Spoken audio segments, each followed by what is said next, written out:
More than a year after the coronavirus outbreak was declared a pandemic, Europe continues to struggle with the virus amid a third wave of infections and ramping up of lockdown measures. This week in Germany, where officials say the situation is very serious, the lockdown has been extended for another 3 weeks.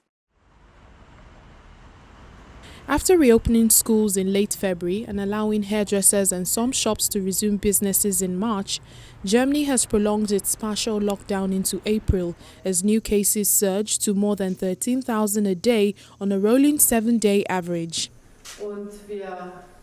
Chancellor Angela Merkel met leaders of the country's 16 states on Monday for what was supposed to be talks about a further easing of restrictions, but instead agreed a pause to the planned reopening of bars, restaurants, leisure and cultural venues.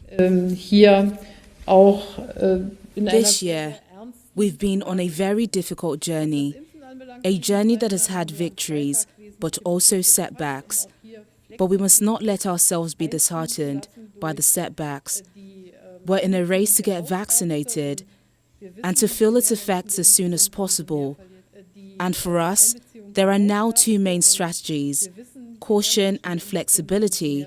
And right now, we're at a place where we are now in a very, very serious situation. Germans can travel freely even amid the pandemic, but hotels and holiday resorts in the country are not allowed to rent rooms to tourists. That leaves travel abroad as the only option for those who are desperate to go on holidays. And although the government advises against all travel abroad, many Germans have flocked to Spain's Mallorca. We know that it's critical coming here. We debated for a long time whether it makes sense and whether it should be done right now. But like most tourists coming here, we are just trying to enjoy a short moment of freedom. Airlines will now be responsible for ensuring all travelers and crew are tested for the coronavirus prior to departure from Germany, regardless of the infection rate in the country they have visited. Several other countries in Europe are also extending or reintroducing lockdown measures as a third wave of the pandemic sweeps the continent, fueled by more contagious new variants of coronavirus. France on Saturday, March 20th, reimposed the partial lockdown on 16 areas, including the Greater Paris region, closing non-essential shops and banning inter-regional travel. The 7-day average of new daily cases in the country has exceeded 30,000, up from 10,000 in December. It's a similar case in Italy, where new daily cases have surged from a weekly average of just over 12,000 in January to more than 22,000 this week as a result of the new variants, prompting the Prime Minister Mario Draghi to impose tough new restrictions on more than half the country. The whole country will be categorized as red during the Easter holiday weekend from 3rd April to 5th April, with people required to stay at home except for work, health or other essential reasons. Poland also closed most public venues last weekend for at least 3 weeks as infections continue to climb rapidly, nearly quadrupling to an average of about 21,000 new cases a day from just over 5,000 in early February. The government warns further restrictions such as curfews could become necessary if the measures do not prove enough. Britain, which is on a cautious road to easing restrictions, marked the 1-year anniversary of its first coronavirus lockdown on Tuesday. The country also took the time to commemorate the more than 126,000 virus-related deaths, the highest pandemic death toll in Europe and the 5th highest worldwide. Landmarks across the United Kingdom were illuminated in yellow on Tuesday evening as a beacon of hope and support for the bereaved, a year to the day after Britons were first ordered to stay at home to contain the spread of COVID-19. Residents in South London stood outside their houses with burning candles to commemorate those they had lost. We're just here to remember all the people that are not here. I've certainly lost a number of people during the last year. More than 126,000 people in Britain have lost their lives to the disease, the worst death toll in Europe and the fifth highest in the world. At midday, people in Parliament, hospitals, churches, public places and offices, still mostly empty with millions working at home due to social distancing rules, fell silent for a minute to honour the dead. So much of our focus today is rightly on the huge loss of life the pandemic has caused. Our thoughts are with all the families who are mourning the loss of a loved one, just as our thoughts have been with all the people whose lives lie behind the numbers we report every day. They will be remembered in the hearts and minds of all those who knew and loved them. And today, we remember them too. Meanwhile, Prince Charles, the Prince of Wales, called on the country to work for a future inspired by the highest values displayed during the past year. Over the past year, our country has been through a trial which has tested our resolve and our resilience in countless ways. We've all been inspired by the resourcefulness we have witnessed, humbled by the dedication shown by so many, and moved beyond words by the sacrifices we have seen. We are emerging from this time with a renewed confidence in one another and with a strengthened faith in our society, richly diverse in its many communities and cultures, but united in its commitment to the common good and the welfare of others, particularly those most vulnerable. Whatever our faith or philosophy may be, let us take a moment together to remember those who have been lost, to give thanks for their lives, and to acknowledge the inexpressible pain of parting. In their memory, let us resolve to work for a future inspired by our highest values that have been displayed so clearly by the people of this country through this most challenging of times. The past year has tested the country with repeated lockdowns, forcing families and friends to stay apart, as well as keeping off children out of school. After a third national lockdown was announced in January, keeping people in their homes through much of the winter, Britain has gradually started to ease restrictions under a four-step plan underpinned by the success of the national vaccination campaign. Close to 28 million people have received at least one dose of a COVID-19 vaccine, offering hope of a gradual return to normalcy. Away from Europe, Israelis voted this week in their fourth general election in 2 years, with coronavirus restrictions at polling booths across the country, and in a first, ballots in COVID-19 wards and airports. Take a look. Israel's Central Elections Committee made every effort to ensure that all voters, including those who were in isolation, infected or hospitalized, were able to cast their ballot. More than 400 special drive-through polling stations for people in quarantine and some 340 for infected patients were set up. This was in addition to about another 14 hospital coronavirus wards. We've done major efforts in order to enable them to vote today, and I'm happy to say that they have proved to be very compliant. Most of our patients, our alert patients, have wished to vote, and this was enabled by entering a mobile voting box into alongside with the specialized representative of the Central Voting Committee. In another first, Israel also opened polling stations at Ben Gurion Airport for returning Israelis who must go into quarantine after landing due to the coronavirus restrictions. At the polling stations, all those coming into contact with the voters, picking up their identity cards and bringing them the ballot box all through the car windows wore full protective gears, while those checking the documents and doing the paperwork sat behind a plastic barrier. A full plastic barrier also separated a driver, a regular cab driver, from the passenger. A few days before the election, the Central Elections Committee said it expected some 12,000 eligible voters infected with the coronavirus and some 39,000 people in quarantine. It even planned to employ drones to monitor the situation in an effort to prevent lines.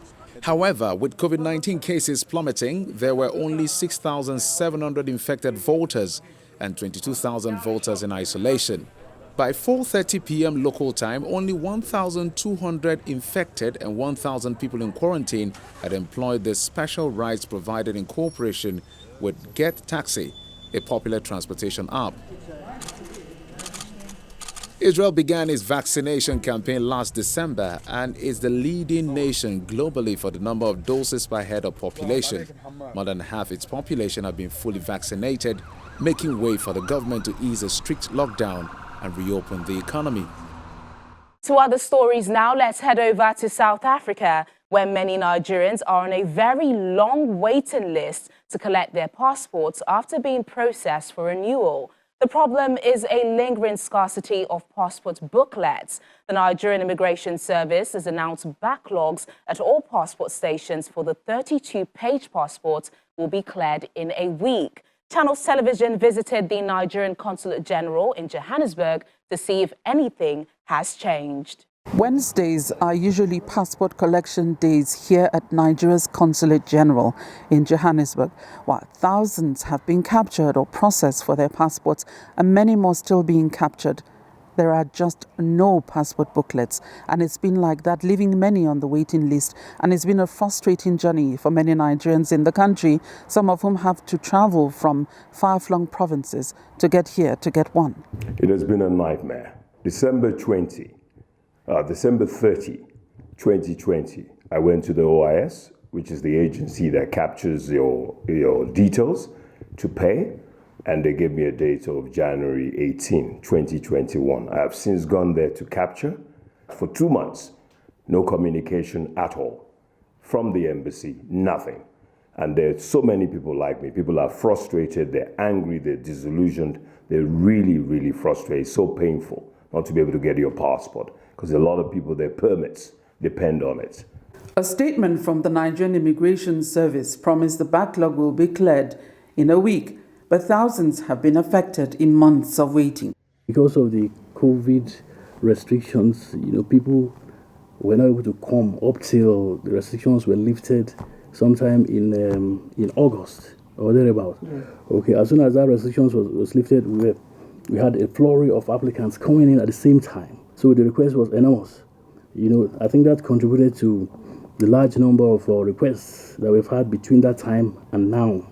We are unable to meet up with, the request for passports, especially because of the shortage of booklets coming from headquarters. Things seem to be changing rather slowly, as only 500 passport booklets were received at the consulate on Tuesday. The reality is that over 3,000 people are waiting and more are still being processed. The consulate has opted to attend to them in organized batches. Some of those fortunately in the first batch spoke to us. Finally, since November last year that I captured, see when I collected it today, March, 24th of March. I cannot explain my joy having collected this passport today. I applied for this passport since October last year. It's actually denied me from traveling during this Xmas. And they need to improve in their communication, in terms of because the communication is not,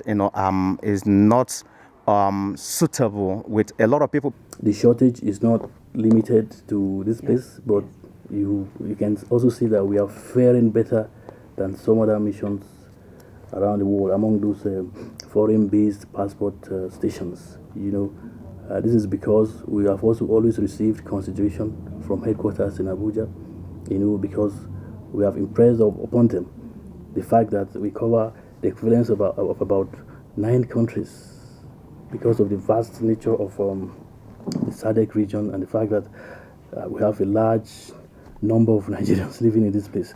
Meanwhile, as the rest of the thousands await the call for collection, there are also about 500 uncollected Nigerian passports at the mission since last year.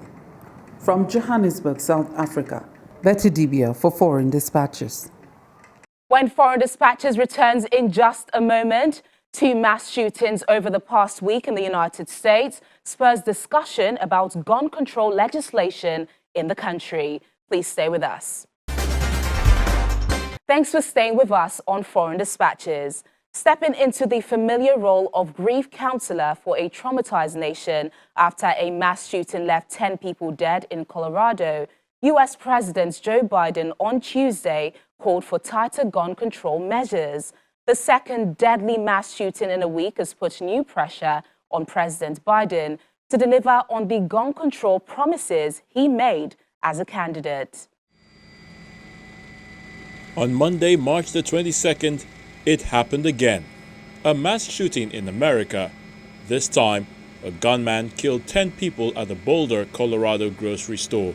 These were people going about their day, doing their food shopping, and their lives were cut abruptly and tragically short by the shooter, who is now in custody. Already, the shooting has led to demands for action.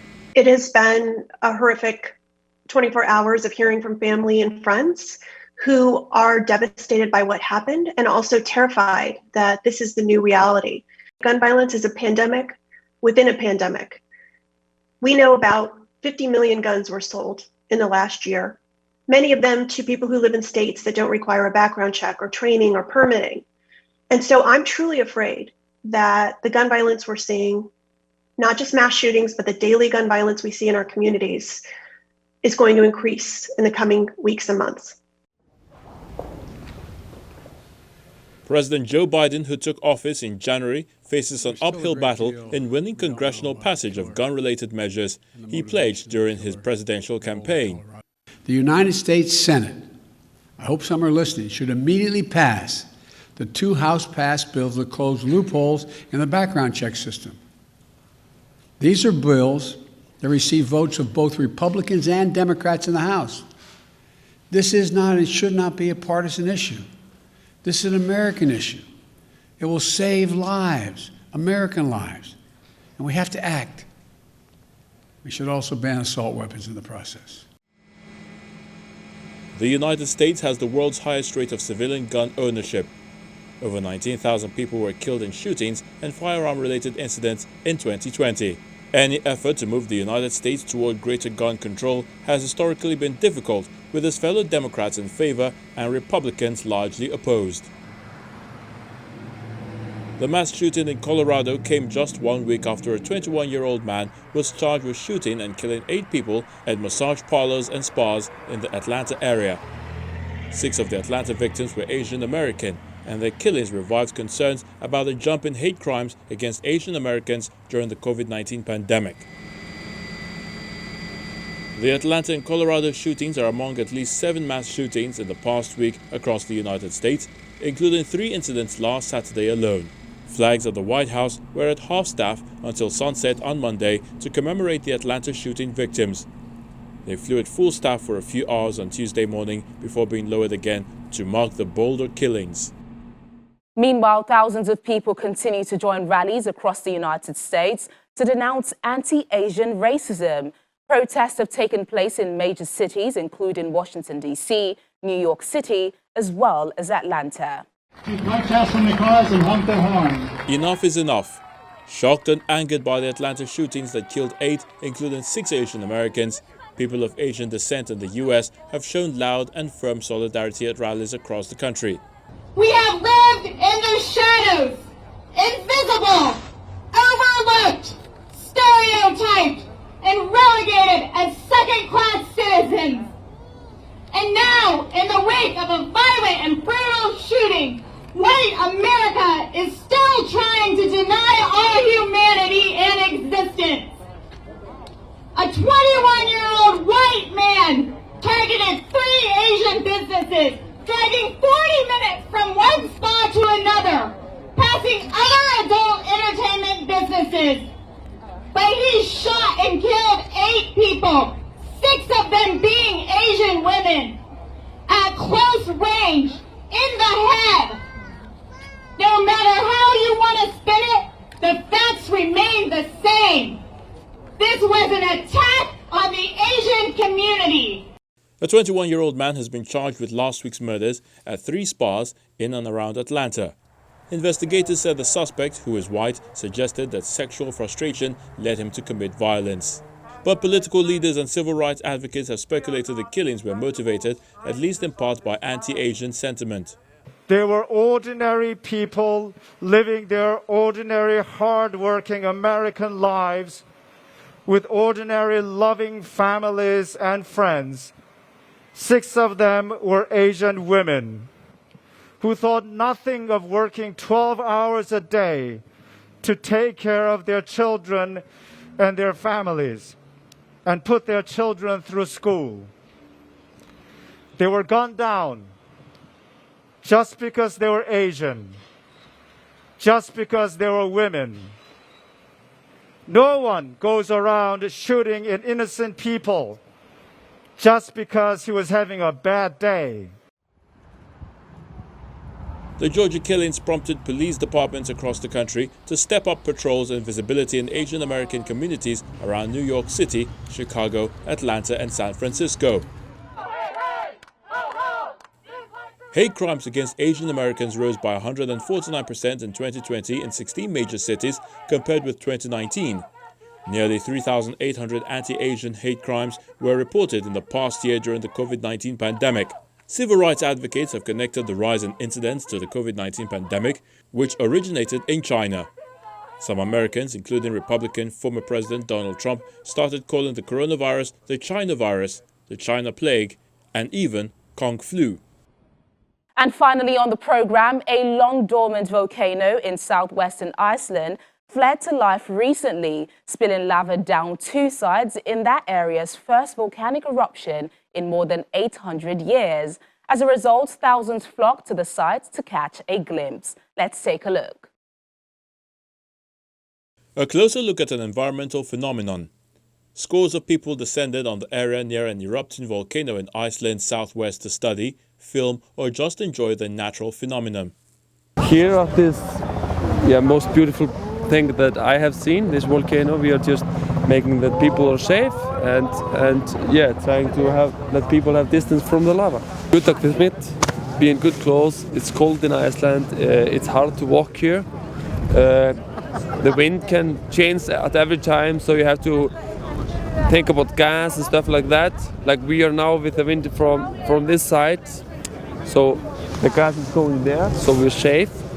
If you're standing there, you're not safe, so you have to be very careful. Some scientists at the foot of the volcano were even filmed cooking sausages on its lava as they studied the eruption. The last eruption here was some 800 years ago. So it's quite an interesting eruption. It didn't really begin with a strong bang, but instead we've had this fantastic earthquake swarm with probably 50,000 earthquakes in a month. And so the magma had been gradually rising towards the surface and is now producing a relatively small eruption compared to the last one in Iceland, Holarhraun in 2014-2015, which was a much bigger event. But this one's close to Reykjavik and a fantastic setting to study. Look at that. Icelanders had been bracing themselves for an eruption for several weeks, after the island nation recorded more than 50,000 recent earthquakes. Experts say around 300,000 cubic meters of lava have poured out, but the eruption is deemed to be relatively small and controlled. The area of the eruption was open to the public, but could only be accessed by a difficult hike of several hours from the nearest road. By Monday, the site was blocked again due to high levels of gas pollution. And this is where we say goodbye till next time. Remember, our top stories are never far away. You can catch them on channelstv.com. Thank you so much for watching the program. I'm Tenyola Shoboale. Stay safe.